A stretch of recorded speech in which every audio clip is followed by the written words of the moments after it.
Hare Krishna. Please subscribe to our channel and press the bell icon. Never miss any updates.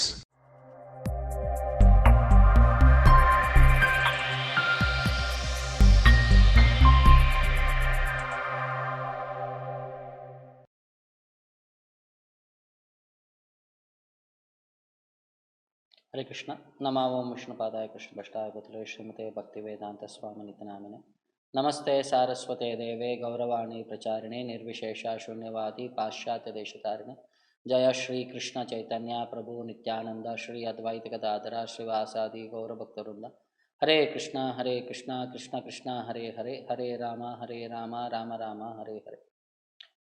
ओम नमो भगवते वासुदेवाय ओम नमो भगवते वासुदेवाय ओम नमो भगवते वासुदेवाय। नारायणं नमस्कृत्य नरं चैव नरोत्तमं देवीं सरस्वतीं व्यासं ततो जयमुदीरयेत्। नष्टप्रायेषु भद्रेषु नित्यं भागवत सेवया भगवती उत्तमश्लोके भक्तिर्भवति नैष्टिकी। मूकं करोति वाचालं भङ्गुं लङ्घयते गिरिं यत्कृपातमहं वन्दे श्रीगुरुं दीनतारिणम्। श्रीमद्भागवतं की जय, श्रील प्रभुपाद की जय। तो स्वागतम अंडी। శ్రీమద్భాగవతం మొదటి స్కందం 8వ అధ్యాయం కుంతి మహారాణి ప్రార్థనల యొక్క విశ్లేషణలో భాగంగా మనం ఇవాళ 35వ వర్స్ గురించి మనం డిస్కస్ చేసుకుందాము. కుంతి మహారాణి ఇలా చెప్తుంది.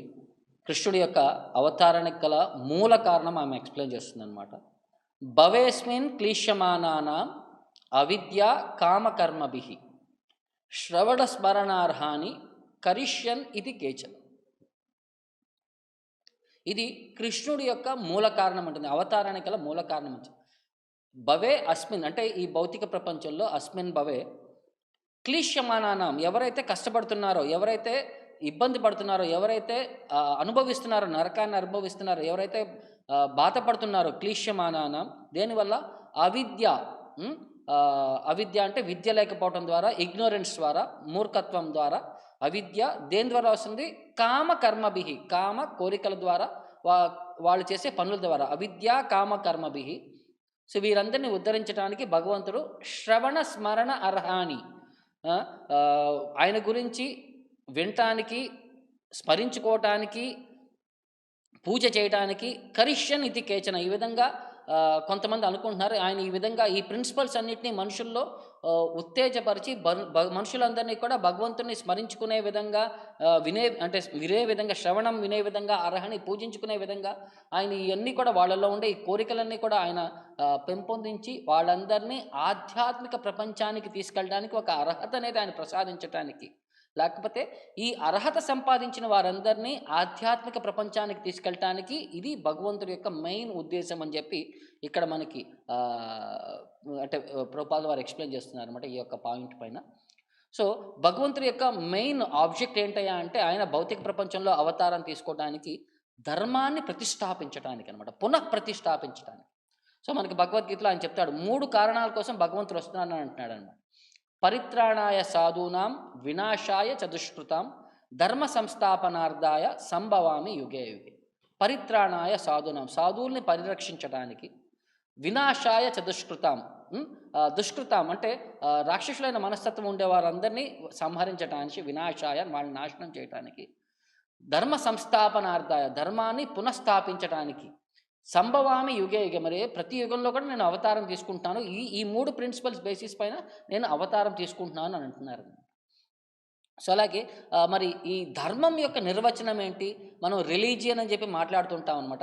ఈ రియల్ రిలీజియన్ అంటే ఏంటి అనేది మనకి ఎక్స్ప్లెయిన్ చేస్తూ భగవంతుణ్ణి ఒక రియల్ మాస్టర్ కింద మనం యాక్సెప్ట్ చేస్తూ ఆయనకి మనం సేవని స్పాంటేనియస్గా మనం సేవ చేయగలిగితే, ఆయన యొక్క సేవాభావాన్ని మనం స్పాంటేనియస్గా వ్యవహరించగలిగితే అది రియల్ రిలీజియన్ యొక్క డెఫినేషన్ అని చెప్పి మనకి ఇక్కడ ప్రభుపాద వారు ఎక్స్ప్లెయిన్ చేస్తున్నారు.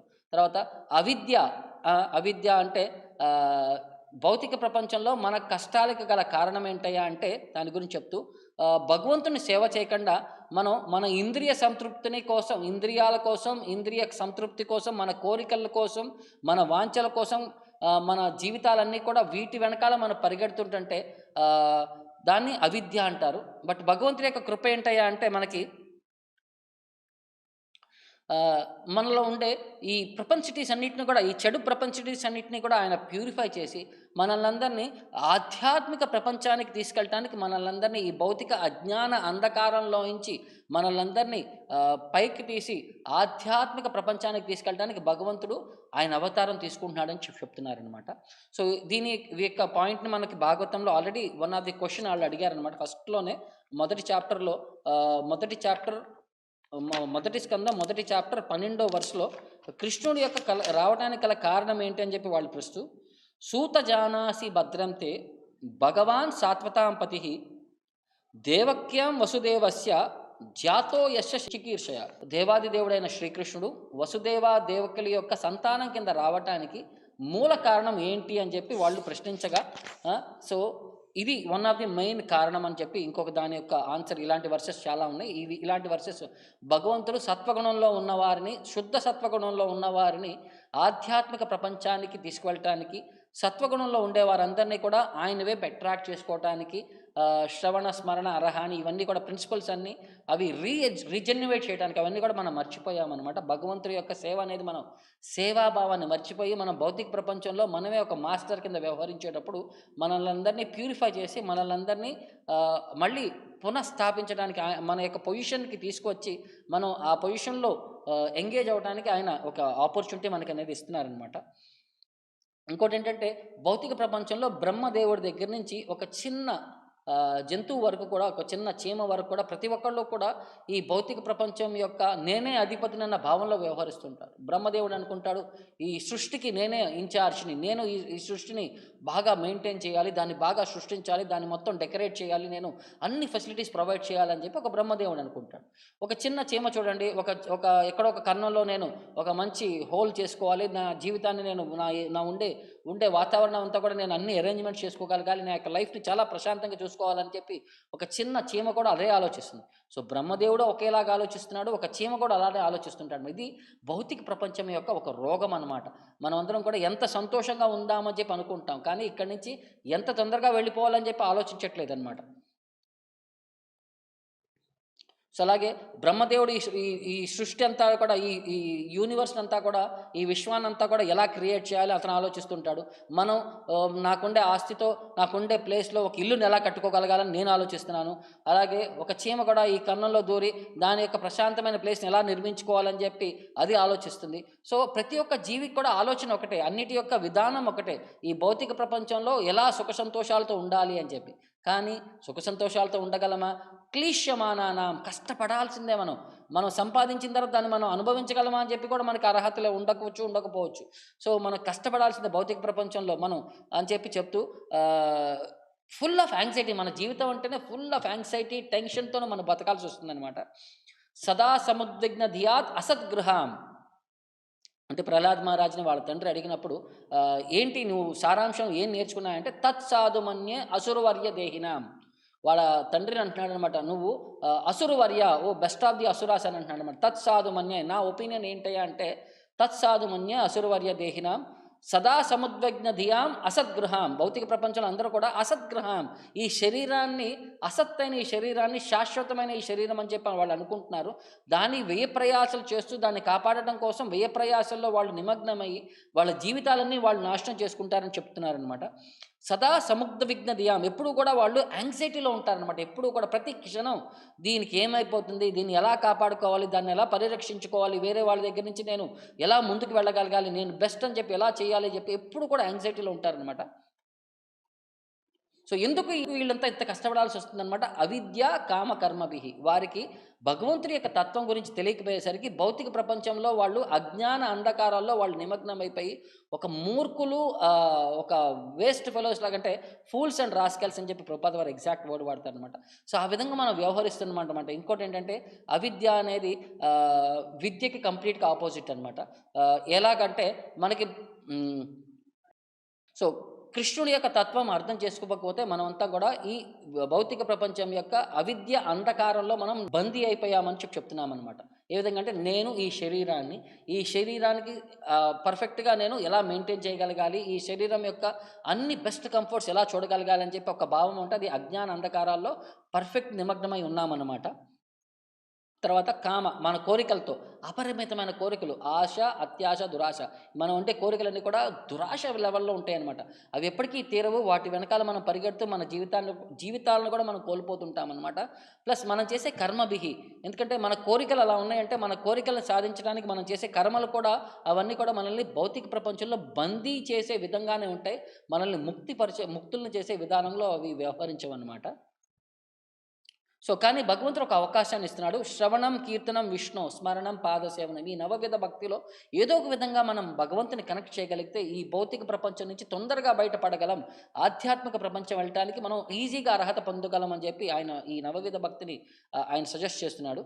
సో, సుఖదేవ్ గోస్వామి కూడా మనకి ఇక్కడ కూడా చెప్తూ శ్రవణ స్మరణార్హాని అని చెప్పి మాట్లాడుతున్నారనమాట. సో, ఒక చిన్న పిల్లవాడు కూడా ఏదో ఒక విధంగా ఈ కృష్ణ కాన్షియస్‌నెస్‌లో కనెక్ట్ రాగలిగితే, వాళ్ళు టెంపుల్‌కి వచ్చినప్పుడు వాళ్ళకి ఏమి తెలియకపోయినా సరే అందరూ నమస్కారాలు చేస్తున్నారు. నేను నమస్కారం చేస్తున్నాను. అందరూ అక్కడ కీర్తనలు ఎగురుతున్నారు. ఓకే. పెద్దవాళ్ళు కొంచెం సిగ్గు, బిడియంతో ఎగరపోయినా సరే చిన్న పిల్లలు వాళ్ళందరూ వెళ్లి కీర్తనలు ఎగురుతూ ఉంటారు. సో, వాళ్ళు చేసే ప్రతి ఒక్క పనికి కూడా వాళ్ళకి ఆనందమే అనమాట. వాళ్ళందరికీ కూడా ఆధ్యాత్మికతలో వాళ్ళు ఆటోమేటిక్‌గా కనెక్ట్ అయిపోతుంటారనమాట. సో, ఒక పిల్లవాడు కూడా ఈ బెనిఫిట్‌ని తీసుకోవచ్చు. ఒక జంతువు లాంటిది కూడా ఈ భగవంతుడి యొక్క సేవలో వాళ్ళు బెనిఫిట్ తీసుకోవచ్చనమాట. సో, భౌతిక ప్రపంచంలో మనం ఉంటే అంటే మనం వచ్చిందే మన బిజినెస్ ఏంటంటే భగవంతుడి సేవ చేయడం కోసం వచ్చి మనం భౌతిక ప్రపంచంలో ఇరుక్కుపోయామన్నమాట. సో, ఈ అవిద్య వల్ల మనం పడే ఈ కష్టాలన్నీ కూడా ఒక సేవకుడు యొక్క యజమానికి సేవ చేయకుండా అతనే యజమాని అని చెప్పి భావంలో అతను వ్యవహరిస్తున్నాడనమాట. సో, ఏ విధంగా నేను డబ్బులు సంపాదించాలి, దాన్ని నేను ఏ విధంగా గొప్పవాడిని అవ్వాలి, నా కింద అందరూ కూడా ఎలా సేవ చేయాలి, నన్ను ఎలా సేవ చేయాలి, ఇవన్నీ కూడా ఒక సామాన్యమైన స్థితిలో వ్యవహరించేవి కాదు. ఇవన్నీ కూడా ఒక అన్‌న్యాచురల్ స్టేట్ అనమాట. మన మన అంటే మన క్యారెక్టరిస్టిక్ స్టేట్ కాదు ఇది. ఇది ఇప్పుడు నీరుంది. నీరు యొక్క న్యాచురల్ స్టేట్ వచ్చేసరికి అది జల ప్రవాహంలాగా ఉంది. అది ఐస్‌లా ఉన్నా సరే, అది ఆవిరైపోయినా సరే, అది నీరు యొక్క న్యాచురల్ స్టేట్ కాదు. అలాగే మనం కూడా న్యాచురల్ స్టేట్‌లో లేవనమాట. మన న్యాచురల్ స్టేట్ వచ్చేసరికి జీవేర స్వరూపహాయ్ కృష్ణేర నిత్యదాస. నిత్యేర కృష్ణదాస. అది శాశ్వతంగా అతను కృష్ణుడి యొక్క దాసుడు. కానీ ఆ భావాన్ని అతను అర్థం చేసుకోకుండా వేరే విధంగా వ్యవహరించేసరికి అతని యొక్క న్యాచురల్ స్టేట్‌లో వ్యవహరించట్లేదు అని చెప్తున్నారనమాట. సో, అలాగే కృష్ణుడి యొక్క తల్లిదండ్రులైన వసుదేవ, దేవకి వారు వసుదేవ, దేవకి ఒక లెవెల్, వారికంటే ఇంకెక్కువ లెవెల్‌లో ఉన్నవారు నంద, యశోద. వీరు కృష్ణుడు ఎప్పుడైతే జన్మ తీసుకుంటారో వాళ్ళకి కృష్ణుడి యొక్క స్పెసిఫిక్‌గా తల్లిదండ్రుల కింద వీళ్ళనే యాక్సెప్ట్ చేస్తుంటాడని చెప్తుంటారనమాట. భాగవతంలో మనకి ఒక చోట వీళ్ళ యొక్క పూర్వజన్మ అంటే వాళ్ళు ఎందుకు భౌతిక ప్రపంచంలో అవతారం తీసుకున్నారని చెప్పి అక్కడ మాట్లాడుతూ ద్రోణ, ధర అని చెప్పి వీరిద్దరూ వసువులనమాట. వారు బ్రహ్మదేవుడి దగ్గరికి వెళ్ళి వారు బ్రహ్మదేవుడిని ఈ విధంగా ప్రార్థిస్తూ చెప్తున్నారనమాట. ద్రోణో వసూనాం ప్రవరో ధరయా భార్యయా సహా. వసూల్లో ప్రవరుడైన ముఖ్యవాడైన ద్రోణ అనేవాడు అతని భార్య అయిన ధరయ సహా వీరిద్దరూ కలిసి కరిష్యమాన ఆదేశాన్, సో మమ్మల్ని ఆదేశించండి, మేము ఒక తపస్సు కోసం మేము వెళుతున్నాము. భ్రమణస్థం ఉవాచ, భగవంతుణ్ణి సంతానంగా పొందటానికి మేము ఈ భౌతిక ప్రపంచంలో జన్మ తీసుకోబోతున్నాము, నంద యశోద లాగా మేము జన్మ తీసుకోబోతున్నాము అని బ్రహ్మదేవుడి దగ్గరికి వెళ్ళి వారు ఈ విధంగా రిక్వెస్ట్ చేశారనమాట. జాతయోర్నౌ మహాదేవే భువి విశ్వేశ్వరే హరో భక్తి స్యాత్ పరమలోకే జయంచో దుర్గతిం తరే. భగవంతుడు అవతారం తీసుకోబోతున్నాడు అనమాట. ఏ విధంగా అవతారం తీసుకోబోతున్నాడు? వీరి యొక్క కోరిక మన్నించి భగవంతుడు కూడా జాతయోహు అంటే బ్రహ్మదేవుడు కూడా ఈ విధంగా చెప్పండి, జాతయోహు మీరిద్దరూ జన్మ తీసుకోబోతున్నారు. నౌ అంటే మీరిద్దరూ కూడా భార్యాభర్తలు కూడా ద్రోణాధర మహాదేవే, భగవంతుడైన కృష్ణుడు మహాదేవుడు భువి విశ్వేశ్వరే, ఈ భూమిపైన ఆయన జన్మ రాబోతున్నాడు, దానిపైన మీరు కూడా అక్కడ జన్మ తీసుకోండి. ఆయన ఈ ఎంటైర్ భౌతిక ప్రపంచానికి ఆయన మాస్టర్ అయిన విశ్వ ఈశ్వరే ఆయన. హరి ఆయన భక్తి స్యాత్ పరమలోకే, భక్తి మాత్రమే భగవంతుని చేరడానికి పరమ అవకాశం అని చెప్పి దాన్ని ప్రచారం చేయడానికి భగవంతుడే స్వయంగా అవతారం తీసుకోబోతున్నాడని చెప్తూ యయా అజ్ఞ, ఈ విధంగా అజ్ఞానంలో ఉండే వారందరూ కూడా దుర్గతిం తరేత్, ఈ దుర్గతి అనేది వారు దాటగలరు, ఆధ్యాత్మిక ప్రపంచాన్ని వారు కూడా అర్హులవ్వగలరు అని చెప్పి బ్రహ్మదేవుడు చెప్తున్నాడు అనమాట. సో ఇక్కడ మనకి ప్రభుపాదుల వారు ఎక్స్ప్లెయిన్ చేస్తూ ద్రోణ ధర భౌతిక అంటే భగవంతుడు ఎప్పుడు స్వయంగా రావాలన్నా సరే ఆధ్యాత్మిక ప్రపంచం నుంచి ఆయన తల్లిదండ్రులు స్వయంగా వస్తారు. ఇక్కడ భౌతిక ప్రపంచం అంటే కృష్ణుడి యొక్క స్పెషాలిటీ ఏంటంటే ఆయన ఎవరికి కొడుకు కింద రావాలని చెప్పి ఆయన చూస్ చేసుకుంటాడు. ప్లస్ కొంతమంది ఆయన ఎటర్నల్ అసోసియేట్స్ ఉంటారన్నమాట. లైక్ ఇప్పుడు ఒక రాజు ఎక్కడికైనా వెళ్ళాలంటే, ఒక దేశాన్ని నుంచి వేరే ప్రదేశానికి వెళ్ళాలంటే ఆయన యొక్క పర్సనల్ అసోసియేట్స్ వెళ్ళి ఫస్ట్ అక్కడంతా పర్యవేక్షణ చేసేసి తర్వాత ఫెసిలిటీస్ అన్ని రెడీ చేసిన తర్వాత అప్పుడు ఆ రాజు అక్కడికి వస్తాడు. అలాగే భగవంతుడు రాజాదిరాజైన భగవంతుడు కూడా ఆయన భౌతిక ప్రపంచంలో రావాలంటే ఆయన యొక్క పర్సనల్ అసోసియేట్స్ వచ్చి వారందరూ కూడా ఇక్కడ అన్ని రెడీ చేసిన తర్వాత భగవంతుని ఆహ్వానిస్తే భగవంతుడు అప్పుడు అవతారానికి వస్తాడు అని చెప్తున్నారనమాట. సో ఫస్ట్ ద్రోణాధర వారు అవతారం తీసుకున్న తర్వాత కృష్ణుడు తర్వాత అవతారం తీసుకుంటున్నాడు అనమాట. ఇది ఒక సాధన ద్వారా ఈ సిద్ధి పొందగలమా అంటే ఇది కాదనమాట. ఇది కృష్ణుడి యొక్క తల్లిదండ్రులు అనేది ఆ డెసిగ్నేషన్ అనేది పొందగలటం అంటే అది నిత్యశుద్ధుల యొక్క కెపాసిటీ వల్లే అవుతుంది. సో నంద యశోద వారు వ్రజభూమిలో బృందావనం తీసుకొని అంటే సామాన్యమైన మనుషుల్లాగా వాళ్ళు వ్యవహరించేదంటే వాళ్ళ యొక్క ప్రేమకి, వాళ్ళ యొక్క కృపకి, వాళ్ళ యొక్క సంతోషానికి భగవంతుడు ప్రేమాభిరూపాలకి ఆయన దాసోహమై వారికి యొక్క పుత్రుడి కింద రావటం ఇది వారి యొక్క భక్తికి పరాకాష్ఠకి మనం అర్థం చేసుకోవచ్చు అనమాట. తర్వాత మళ్ళీ చెప్తూ అస్తు ఇది ఉక్త స భగవాన్ వ్రజే ద్రోణ మహాయశాహ జజ్ఞే నందా ఇది ఖ్యాతో యశోదా స ధరా అభవత్. సో బ్రహ్మదేవుడి యొక్క ఆదేశం తర్వాత అస్తి ఇది ఉక్త స భగవాన్, బ్రహ్మదేవుడు చెప్పంగానే అస్తి ఇది ఉక్త అంటే ఎస్ మేము ఒప్పుకుంటున్నామని చెప్పారనమాట. వ్రజే ద్రోణో మహాయశ, వ్రజ ప్రాంతంలో ద్రోణ అని చెప్పి పేరు ప్రఖ్యాతలు కలిగిన ఈ యశుడు ఎలా వచ్చాడంటే జజ్ఞే నంద ఇది ఖ్యాత, అతను నంద మహారాజ్ కింద ఖ్యాతి గణించాడనమాట. అతను ద్రోణ నంద మహారాజ్ కింద జన్మ తీసుకున్నాడు. యశోదా స ధర అభవత్, ధర ఆయన భార్య అయిన ద్రోణుడి యొక్క భార్య అయిన ధర యశోద కింద అవతారం తీసుకుంది అని చెప్తున్నారనమాట. అలాగే మనకి వేరే చోట కూడా ఈ కృష్ణుడి యొక్క ఎందుకు అవతారం తీసుకున్నాడు, ఇన్ని అవతారాలు ఎందుకు కృష్ణుడు తీసుకున్నాడు, వివిధ అవతారాల యొక్క స్పెషాలిటీ ఏంటని చెప్పి మనకి మాట్లాడుతూ మనకి వైష్ణవాచార్యులైన చెప్పి భక్తి వినోద్ ఠాకూర్ వారు చెప్తూ కృష్ణుడి యొక్క అవతారం గురించి ఆయన ఎక్స్ప్లెయిన్ చేస్తూ ఆయన గురించి చెప్తూ ఒక ఎసెన్స్ చెప్తారనమాట. కృష్ణుడి యొక్క అవతారాల యొక్క కారణం ఏంటని చెప్తున్నారనమాట. సర్వ ఆంశి సర్వరూపి చ సర్వ అవతార బీజక, ఆయన సర్వ అంశి, అన్ని అంశాలన్నీ కూడా ఆయన నుంచే ఉద్భవించినాయి.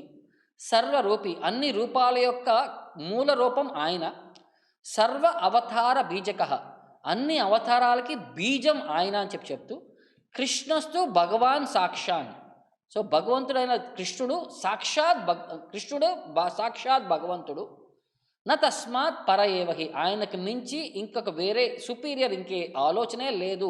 సుపీరియర్ ట్రూత్, కృష్ణుని మించిన వేరే సుపీరియర్ ట్రూత్ లేదు అని చెప్పి ఆయన కంక్లూడ్ చేస్తున్నారు అనమాట. తర్వాత అచింత్య శక్తి సంపన్న, కృష్ణుడు అచింత్యమైన శక్తికి సంపన్నుడు. ఆయనకి లిమిటేషన్ ఏం లేదు. సహ కృష్ణ కరుణామయ, ప్లస్ అంత ఉన్నవాడైనా సరే చాలా కరుణామయుడు భగవంతుడు.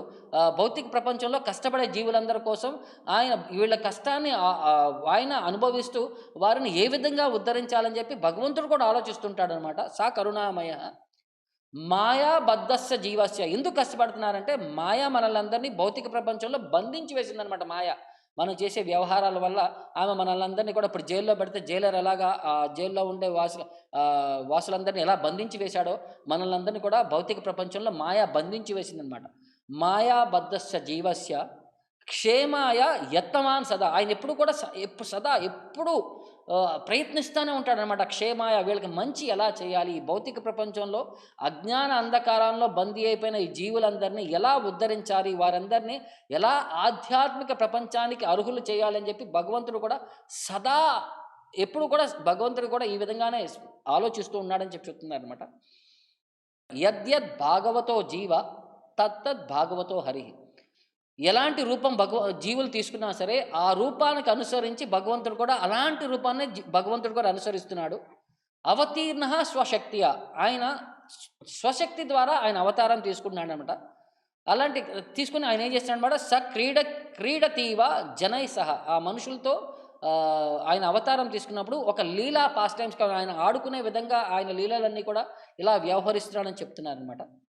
మత్స్యేషు మత్స్యభావో, చేపల్లో ఆయన ఒక మత్స్య రూపం కింద అవతారం తీసుకున్నాడు.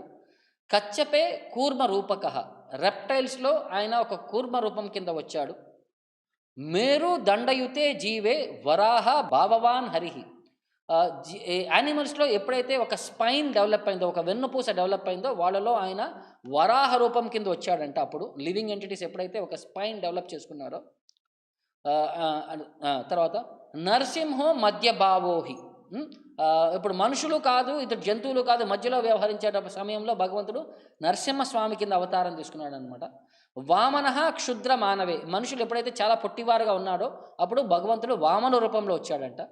భార్గవో అసభ్య వర్గేషు, మనుషులైతే ఎప్పుడు అసభ్య వర్గేషు అంటే ఒక సంస్కారం లేని మనుషుల్లాగా వ్యవహరిస్తున్నారో అప్పుడు భగవంతుడు పరశురాముడి కింద అవతారం తీసుకున్నాడంట. సభ్యే దాశరథి స్తత, ఎప్పుడైతే ఒక సంస్కారవంతులాగా జనాలు వ్యవహరిస్తున్నారో అప్పుడు రాముడి కింద వ్యవహరించాడంట.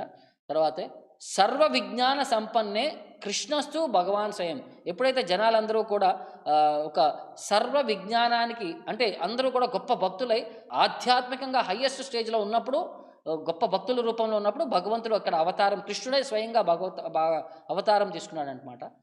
తర్క నిష్ణాతరే బుద్ధో, ఒక ఒక ఎప్పుడైతే తర్క అంటే లాజిక్ అండ్ ఆర్గ్యుమెంట్తో ఒక మితండవాదం కింద వ్యవహరించే సమయంలో అప్పుడు భగవంతుడు బుద్ధుడి కింద వ్యవహరించాడు. నాస్తికే కల్కి రేవహి, ఎప్పుడైతే అభక్తులయ్యి ఎప్పుడైతే నాస్తికులు అవుతారో జనాలందరూ కూడా అప్పుడు కల్కి రూపంలో భగవంతుడు అవతారం తీసుకుంటాడని చెప్తున్నాను అనమాట. అవతార హరేర్ భావ క్రమోర్ధ్వ గతిం హృది న తేషాం జన్మ కర్మాదో ప్రపంచో వర్తతే క్వచిత్. వారి యొక్క న్యాచురల్ డెవలప్మెంట్, వాళ్ళ హృదయం యొక్క స్థితి, భగవంతుడి యొక్క వారితో ఉండే హృదయ స్థితితో వారు ఎలాగైతే గ్రాడ్యువల్గా వాళ్ళు క్రమ ఊర్ధ్వ, వారు ఎలాగైతే న్యాచురల్గా వారి యొక్క ప్రోగ్రెస్ అనేది జరుగుతుందో క్రమ ఊర్ధ్వ హృది, వారి యొక్క హృదయంలో ప్రకారం, జీవుల యొక్క హృదయం ప్రకారం భగవంతుడు అవతార హరే భావ, అదే భావంలో భగవంతుడు అప్పుడప్పుడు అవతారం తీసుకున్నాడు అనమాట. ఇవి ఆయన చేసే జన్మ కర్మాదో, ఆయన చేసే జన్మలకి ఆయన యొక్క కర్మలకి కూడా ప్రపంచో వర్తతే క్వచిత్, ఆయన భౌతిక ప్రపంచం యొక్క రూల్స్ రెగ్యులేషన్లో ఆయన బందీ అవడు, ఆయన ఆధ్యాత్మికంగా ఆయన క్వాలిఫికేషన్తో ఈ విధంగా సంపాదించుకున్నాడని చెప్పి చెప్తున్నారనమాట. సో మరి అలాంటి భక్తులకి అలాంటి అవకాశం ఇచ్చే వారందరికీ ఈ విధంగా ఆయన అవతారం తీసుకున్న తర్వాత భక్తులు కృష్ణుని ఏ విధంగా ప్రార్థిస్తున్నారయ్యా అంటే, ఆస్వాద్యం ప్రమాద రథచ్చం ఇవ శ్రావ్యం నవం జల్పితం బాలయ ఇవ దృశ్య ఉత్తమ వధు లావణ్య లక్ష్మీరివ ప్రోద్ఘోష్యాం చిర విప్రయుక్త వనిత సందేశవాణీవమే నైవేద్యం చరితం చ రూపం అనీశం శ్రీకృష్ణ నమోస్తుతే. అంటే కృష్ణుడికి ఒక భక్తుడు ఈ విధంగా ప్రార్థిస్తున్నాడు అంటే, భౌతిక ప్రపంచంలో ఉండే నా యొక్క వాంఛలన్నీ కూడా, కోరికలన్నీ కూడా, నేను అనుభవించాలన్నీ కూడా కృష్ణుడి వైపు డౌటేలు చేసుకుంటూ ఎలా వ్యవహరిస్తున్నాడయ్యా అంటే, భగవంతుడి యొక్క ప్రసాదాన్ని మనం ఎలా స్వీకరించాలయ్యా అంటే, ఒక అబ్బాయి ఒక అమ్మాయి యొక్క పెదాల యొక్క రుచిని ఎలా అనుభవించాలనుకుంటాడో అలాగా భగవంతుడి యొక్క ప్రసాదాన్ని నేను అలా స్వీకరించాలనుకుంటున్నాను అని చెప్పి అంటున్నాడు అనమాట. అలాగే ఒక భగవంతుడి యొక్క గుణగణాలు నేను ఎలా వినాలయ్యాలంటే, ఎలా సంతోషంగా కొద్ది వినాలి, ఎలా ఆనందంగా వినాలయ్యానంటే, ఒక అమ్మాయి గురించి ఒక అబ్బాయి ఎలా వినాలనుకుంటున్నాడో అలాగా నేను వినాలనుకుంటున్నాడు. భగవంతుడి యొక్క గుణగణాలు నేను అంత సంతోషంగా, అంత ఉత్సుకంగా నేను వినాలి అని చెప్పి కోరుకుంటున్నాడు అనమాట. అలాగే ఒక అమ్మాయిని చూస్తే ఆ రూపాన్ని ఎలా చూస్తూ ఆస్వాదించాలనుకుంటున్నామో అదేవిధంగా ఒక భక్తుడు కూడా కృష్ణుడిని అదే భావంలో అంటే అలాగే కృష్ణుడి యొక్క రూపాన్ని నేను అలాగే ఆస్వాదించాలనుకుంటున్నాను అంటున్నాడు అనమాట.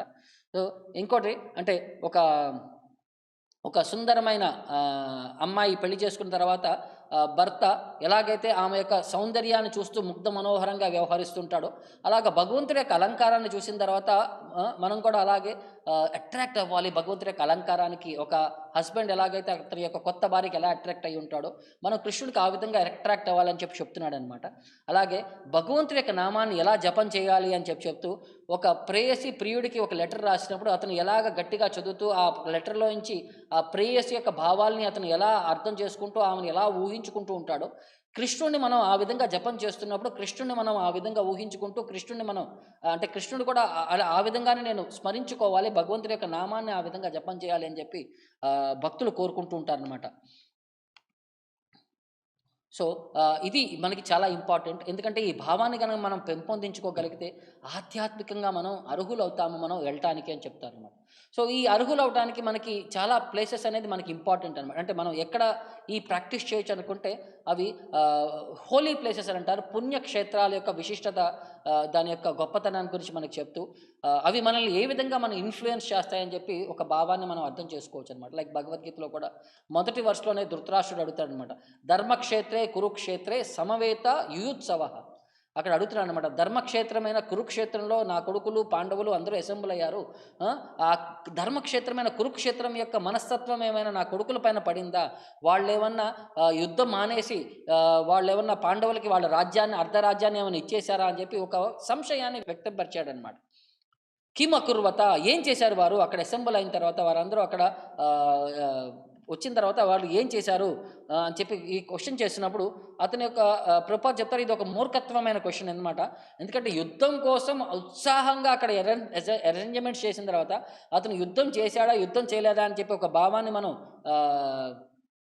అంటే ఇక్కడ ధృతరాష్ట్రుడిలో ఏంటంటే ఆ స్థలం యొక్క ప్రభావం నా కొడుకులు చెడ్డ మనుషులైన నా కొడుకులకి ఏమన్నా పడిందా, అది ఇంపాక్ట్ కలిగిందా, వాళ్ళు ఏమైనా మనసు మార్చుకున్నారా అని చెప్పి అతను క్వశ్చన్ చేస్తున్నారనమాట. ఎందుకంటే ధర్మక్షేత్రమైన కురుక్షేత్రం అది చాలా హోలీ ప్లేస్ అనమాట. ఎందుకంటే అక్కడ నిత్యం కూడా ఆధ్యాత్మిక పనులు జరుగుతుంటాయి కాబట్టి గొప్ప గొప్ప ఋషులందరూ కూడా వాళ్ళు తపస్సు చేశారు అక్కడ. వాళ్ళు అక్కడ గొప్ప నదులు ప్రవహిస్తూ ఉంటాయన్నమాట. తద్వారా ఆ ప్లేస్ యొక్క సిగ్నిఫికెంట్ పొటెన్సీ కూడా బాగా ఎక్కువగా పెరిగిపోయి ఉంటుందన్నమాట. సో, ఈ క్వశ్చన్‌లో మనం అర్థం చేసుకునేది ఏంటంటే ఎందుకంటే యాక్చువల్లీ ధృతరాష్ట్రుడికి కూడా తెలుసు ఈ పాండవులు యాక్చువల్లీ అర్హులు. వాళ్ళు యాక్చువల్లీ అర్హులనమాట. సో, అక్కడికి వెళ్ళిన తర్వాత వాళ్ళు యుద్ధం వదిలేసాం, వాళ్ళ రాజ్యానికి ఇచ్చేసాం అని చెప్పి ఆ మనస్తత్వం ఏమైనా వచ్చేసిందని చెప్పి ఇతనిలో ఒక భయం, ఒక యాంగ్జైటీ, ఒక ఒక కుతూహలం ఉండిందనమాట. సో, ఆ ప్లేసులకెళ్ళినప్పుడు ఏమవుతుందయ్యా అంటే ఈ ఆధ్యాత్మికంగా ఉండే సిట్యుయేషన్ ఉండే ప్లేసెస్‌కెళ్ళినప్పుడు మన కాన్షియస్‌నెస్ ఒక హైయెస్ట్ లెవెల్‌కి మారుతూ ఉంటుందనమాట. సో, లైక్ ఇప్పుడు మనం ఎప్పుడైనా వృందావన్ కానీ, మాయాపూర్ కానీ, జగన్నాథ్‌పురి కానీ వెళ్ళామంటే అక్కడ యొక్క జనాలను చూసినా సరే, అక్కడ భగవంతుడి యొక్క దర్శనాలు చేసుకునే కొద్దీ మనలో ఆ ఉత్సాహం, మనం భక్తులు కాకపోయినా సరే అక్కడికెళ్ళిన తర్వాత మనమందరం కూడా ఆ భక్తులాగా వ్యవహరిస్తుంటాం. అక్కడ అందరూ కూడా భగవంతుడి యొక్క నిత్యం జపం చేసే కొద్దీ, వాళ్ళని చూసే కొద్దీ మనం కూడా జపం చేయాలనుకుంటుంది. జపం చేయాలని చెప్పి మనం కోరిక చేస్తుంటాం. మనం ఇక్కడ 16 రౌండ్లు చేయడానికి కష్టపడుతుంటాం. బృందావనం ఎళ్ళంగానే అందరూ కూడా 32 రౌండ్లు, 64 రౌండ్లు అవలీలగా చేసేస్తూ ఉంటారు. ఇక్కడ 16 రౌండ్ల తర్వాత మనకి ఎంత టైం ఉన్నా సరే ఇంకొక రౌండ్ ఎక్స్ట్రా కూడా మనం చేయం. అలాంటిది మనం అక్కడికెళ్ళంగానే ఆటోమేటిక్‌గా ఎక్కువ రౌండ్లు చేయడానికి ప్రయత్నిస్తుంటాం. సో, అది ధామం యొక్క విశిష్టత అనమాట. అక్కడికెళ్ళంగానే మన కాన్షియస్‌నెస్ అనేది ఒక హైయెస్ట్ లెవెల్‌కి పెరిగిపోతూ ఉంటుందనమాట. సో, ఇంకోటేంటంటే అక్కడికి వెళ్ళంగానే మనకి కృష్ణుడి యొక్క గుణగణాల గురించి వినటానికి, చూడటానికి శ్రవణ, స్మరణ అర్హాని, అక్కడ యొక్క కృష్ణుడి యొక్క పూజలు చూడటానికి ఇవన్నీ కూడా మనకి ఎంత బాగా వర్షిప్ చేస్తుంటారు, ఆయన ఎంత బాగా దర్శనం చేసుకోవచ్చు, ఇవన్నీ కూడా మనకి పెంపొందించే విధంగా అవన్నీ కూడా మనల్ని ఇన్‌స్పైర్ చేసే కొద్దీ కూడా we are all get attracted to him అనమాట. సో, అలాగే ఒక చోట ప్రభుపాద చెప్తారు, మాయాపూర్ ఈజ్ సో నైస్. ఇది ఎంత మంచి ప్లేస్ అంటే నా యొక్క కోరిక నేను ఇక్కడే ఉండిపోవాలని చెప్పి ఒక కోరిక ఉండింది. దానికోసం చెప్పి మీరు ఒక పని చేయండి. మీరు బయటికి వెళ్ళి ప్రపంచాన్ని మొత్తం కూడా మాయాపూర్ చేసేయండి. అప్పుడు అంటే ఆ మాయాపూర్ అంటే అన్నిటిని ప్రపంచం మొత్తం కూడా ఒక పుణ్యక్షేత్రాల కింద మార్చేయండి. అప్పుడు ఎక్కడికి వెళ్ళినా సరే భగవంతుడి యొక్క భావన అనేది ఎస్టాబ్లిష్ అయ్యి ఉంటుంది. అందరూ కూడా ఆ భావంలో వ్యవహరించగలిగి మంచి మనుషుల కింద వ్యవహరిస్తారు. ఒక భక్తుల కింద వ్యవహరించడానికి అందరికీ అవకాశాన్ని కలిగించండి అని చెప్పి అది అంటే మనం కూడా చెప్తాం. ఎప్పుడైనా ఒక టెంపుల్‌కి వెళ్ళామనుకోండి, ఇక్కడ అట్మాస్ఫియర్ చాలా బాగుంది. ఈ అట్మాస్ఫియర్‌లో మనందరం కూడా ఒక సైలెంట్ కనెక్ట్ అనేది మనం చేయగలుగుతున్నాము. భగవంతుడి యొక్క ఫీలింగ్‌ని మనం రెసిప్రొకేట్ చేయగలుగుతున్నాము. మనం ఒక డివైన్ ఎక్స్‌పీరియన్స్ అనేది మనకుందని చెప్పి చాలామంది చెప్తుంటారు. సో, ఇవన్నీ కూడా ఏంటంటే అక్కడ ఎందుకంటే ఆధ్యాత్మికంగా ఇవన్నీ పర్ఫెక్షన్ పొందిన ప్లేసెస్ వల్ల ఆ టెంపుల్స్‌లో ఎప్పుడూ నిత్యం భగవంతుడి యొక్క నామ సంకీర్తన జరుగుతుంటుంది. భగవంతుడి యొక్క గుణగణాలని అక్కడ భాగవతం కథారూపంలో, భగవద్గీత, భాగవతం కథారూపంలో నిత్యంగా జరుగుతుంటాయి. తర్వాత భగవంతుడి యొక్క అలంకారం అనేది బాగా చేయటం ద్వారా ఇవి జనాల్ని ఒక కనెక్టివిటీకి తీసుకొచ్చి వారి యొక్క వారి యొక్క ఉన్న స్థితి నుంచి వారి యొక్క ఉన్నత స్థితికి అవన్నీ పెంపొందించే అవకాశాలన్నమాట. సో, అదే భౌతిక ప్రపంచంలో ఇవన్నీ కూడా మనకి ప్రభుపాదుల వారు చెప్తారు, ఇవన్నీ రెప్లికాస్ ఆఫ్ వైకుంఠ. వైకుంఠం యొక్క ఒక రెప్లికాస్ అని చెప్తున్నారనమాట ఇవన్నీ కూడా. తద్వారా మనందరం కూడా భౌతిక ప్రపంచంలో కూడా మనం వైకుంఠంలో ఎలా ఉండగలమయ్యా అంటే, ఈ కృష్ణ కాన్షియస్ టెంపుల్స్ అనేవి ఒక రెప్లికాస్ ఆఫ్ వైకుంఠ. ఇక్కడ మనం ఉండగలిగితే మనం భగవంతుడి యొక్క ప్లేస్‌లో మనం ఉన్నాం. స్వయంగా భగవంతుడి యొక్క ధామాల్లో మనం ఉంటాం. మన జీవితాన్ని మనం ఈ విధంగా మనం లైఫ్‌ని ముందుకు తీసుకెళ్ళొచ్చు అని చెప్పి ఆయన అష్యూరెన్స్ ఇస్తున్నారనమాట. అలాగే మనకి వేరే చోట్ల కూడా గొప్ప గొప్ప లీలలు చేసిన ప్లేసెస్ ఉన్నాయి మనకి. భగవంతుడు చాలా చాలా అవతారాలు తీసుకున్నాడు. చాలా చాలా చోట్ల ఆయన వివిధ వివిధ రూపాల్లో వివిధ వివిధ విధాలుగా ఆయన లీలలు చేసి ఆయన దర్శనమిస్తూ మనల్నందరినీ కూడా తీర్థయాత్రలకి మనల్ని అట్రాక్ట్ చేస్తూ మనల్నందరినీ మన భావాన్ని మనం ఉన్న అంటే కరెక్ట్‌గా ఆల్రెడీ కలుషితమైన భావాలన్నింటినీ కూడా ఆయన మెల్లిగా ప్యూరిఫై చేస్తూ అందుకనే ఒకానొక సమయంలో ఒక జీవితంలో ఒక వయసు రాగానే పెద్దవాళ్ళందరూ కూడా ఇక తీర్థయాత్రలకు వెళ్ళిపోతాం. ఈ భౌతిక ప్రపంచం యొక్క సంసార సంబంధించిన ఈ పనులన్నీ కూడా వాళ్ళు నెక్స్ట్ జనరేషన్ హ్యాండ్ ఓవర్ చేసి వాళ్ళు తీర్థయాత్రలకు వెళ్ళిపోయేవారు. ఇక జీవితాన్ని ఉన్నది జీవితం యొక్క చివరి అంశాన్ని వారు భగవంతుడికే కేటాయించి భగవంతుడి యొక్క సేవలో ఈ జీవితాన్ని ముగిద్దామని చెప్పి భావంలో వ్యవహరించేవారన్నమాట. ఇంకోటేంటంటే భగవంతుడి యొక్క కృప అనేది ఎలా ఉంటుందంటే, మనకు చివరి వరకు కూడా ఆయన మనపైన చాలా ఆపర్చునిటీ ఇస్తుంటాడు. ఏ విధంగా ఆపర్చునిటీ ఇస్తున్నాడయ్యా అంటే, మనం ముసలివాళ్ళం అయిపోయేటప్పుడు మనం చాలామంది అంటారు ముసలివాళ్ళు అయిపోయాం కాబట్టి ఇప్పుడు మనం నా చెవులు వినపడట్లేదు, నా కళ్ళు సరిగ్గా కనపడట్లేదు, నా నా నేను ఏం తిన్నా తినలేకపోతున్నాను నేను అంటానన్నమాట. సో భగవంతుడు అంటాడు, జీవితంలో తినాల్సినవన్నీ తినేసావు, ఎక్కువ తినేసావు. ఇప్పుడు ఎందుకు నువ్వు మినిమం తిను, నీ శరీరం ఇప్పుడు అరుగుదల లేదు, అందుకని చెప్పి నీ చేత తక్కువే తినిపిస్తాను. నువ్వు ఎక్కువ తిని మళ్ళీ బాధపడాల్సిన అవసరం లేదు. అందుకని చెప్పి నీకు తక్కువ తినే నిన్ను ఈ భౌతిక ఇక తిండి పని నీకు వ్యామోహం లేకుండా నేను చేస్తున్నానని చెప్పి భగవంతుడి యొక్క కృప ఒకటి. 2 నాకు సరిగ్గా వినపడట్లేదంటారు. సరిగ్గా వినపడట్లేదంటే నువ్వు విని ఏం వినాలి, నువ్వు ఎవరికి వినాలి? వాళ్ళు నువ్వు పెద్ద ముసలివాళ్ళు అయ్యావంటే వాళ్ళు తిట్టడం, వీళ్ళు తిట్టడం, కొడుకులు తిట్టడం, కోడలు తిట్టడం, ఇక భార్య తిట్టడం, అందరూ తిట్టడమే ఉంటుంది. అవన్నీ తిట్టించుకొని నువ్వు సంతోషంగా ఉండగలవా? సో దానికోసం నా యొక్క కృప ఇంకోటి ఇది నీకు. నువ్వు వాళ్ళ యొక్క తిట్లు వినాల్సిన అవసరం లేదు. చెత్తా చెదారం నా గురించి తప్ప ఇంక వేరే విషయాలు ఏమి వినాల్సిన అవసరం లేదని చెప్పి నీకు వినికిడి యొక్క కెపాసిటీ నేను తగ్గించేస్తున్నాను. తర్వాత కంటి చూపు తక్కువైపోతుంది. నువ్వు చూడాల్సింది ఏముంది, ఈ భౌతిక ప్రపంచం యొక్క ఘోరాలను నేరాలను చూడాలి. దాన్ని తగ్గించేసి అవన్నీ ఎందుకు నీకు ఈ అవకాశాన్ని నేను కల్పిస్తున్నాను. ఈ చెత్తా చెదారం చూసే నుంచి నీకు విముక్తి నేను కలిగిస్తున్నాను అంటాడు. చాలామంది అంటారు మాకు నిద్ర పట్టట్లేదు అంటారు. భగవంతుడు ఇచ్చిందే ఈ జీవితాన్ని భగవంతుడి యొక్క సేవలో స్మరించుకోవడానికి, భగవంతుడి యొక్క సేవలో మనం జీవించడానికి. ఇప్పుడు నీకు నిద్ర పట్టట్లేదా? భగవంతుడి యొక్క గుణగణాలతో జీవితాంతం మనం ఎంతో భౌతికంగా మనం వ్యవహరించాం. ఇప్పుడైనా సరే భగవంతుడు నీకు నిద్ర ఇవ్వట్లేదంటే భగవంతుని యొక్క సేవలో మనం నిమగ్నమై ఉంటే ఒక అవకాశాన్ని, ఈ జీవితం యొక్క లక్ష్యాన్ని ఆయన ఇక్కడ కూడా ఒక ఆపర్చునిటీ ఇస్తున్నాడు అనమాట. నువ్వు నా సేవలో నీకు నిద్ర పట్టినప్పుడు ఓకే వచ్చే భగవంతుడి యొక్క నామాన్ని హరే కృష్ణ మహామంత్రం జపం చేసుకో, ఒక బుక్ చదువుకో, ఓకే నీకు కనపడినంత వరకు చదువుకో, విను. ఈ విధంగా నువ్వు జీవితాన్ని నా వైపు నువ్వు డైవర్ట్ చేయి. వేరే విషయాల వైపు నీకు వాటి యొక్క కెపాసిటీని తగ్గిస్తూ, వాటి యొక్క ప్రొపెన్సిటీని తగ్గిస్తూ నీకు నా వైపు రావడానికి నేను ఒక అవకాశాన్ని ఇస్తున్నాను. నువ్వు దాన్ని మిస్యూటిలైజ్ చేసుకొని నీ జీవితాన్ని నువ్వు ఇంకా అటువైపే వెళ్తున్నానంటే ఇక దానికి భగవంతుడు అంటాడు నేను ఏం చేయలేనని చెప్పి ఆయనకి ఈ ఫెసిలిటీస్ని మనం అంటే ఆయన యొక్క కృప చివరి స్టేజ్ వరకు కూడా మనకి మనకి ఆయన ప్రసాదిస్తున్నాడు అనేది ఇక్కడ మనకి ఎక్స్ప్లెయిన్ చేస్తున్నారు అనమాట.